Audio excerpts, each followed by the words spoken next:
Hello friends, இந்த வீடியோவில் நம்ம பார்க்க போகிறது SQL மல்டிபிள் சாய்ஸ் கொஸ்டின்ஸ்க்கான டே 27ஸோட கான்டெஸ்ட் கொஸ்டின்ஸ் தான்.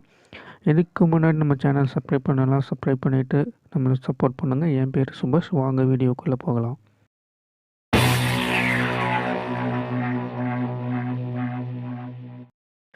இந்த வீடியோக்கான first question, which of the following is disadvantages of replication?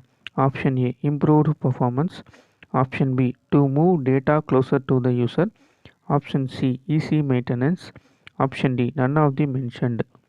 Next question, which of the following store procedure provide replication support for always on? Option A, SP underscore validate underscore replica underscore publishers.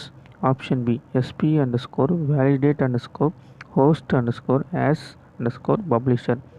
Option C, SP underscore validate underscore replica underscore host underscore as underscore publisher. Option D, all of the mentioned. Next question, how many types of replication component are present in SQL Server? Option A, 6. Option B, 7. Option C, 8. Option D, 9. Next question, which of the following makes data available for replication? Option A, article.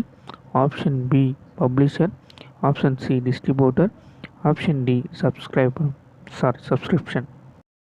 இந்த வீடியோக்கான final question is two types of subscriptions present for replication is dash. Option A, push and pull. Option B, throw and pull. Option C, push and throw. Option D, none of the mentioned. Okay friends, இந்த வீடியோக்கான இந்த கொஸ்டின்ஸ்க்கான ஆன்சர்லாம் உங்களுக்கு தெரிஞ்சுன்னா comment செக்ஷனில் பின் பண்ணுங்கள். உங்கள் friends and ஃபேமிலிக்கும் அல்ல சர்க்கிளுக்கும் இந்த மாதிரி கான்டெஸ்ட் நடக்குதுன்றதை பற்றி ஷேர் பண்ணுங்கள்.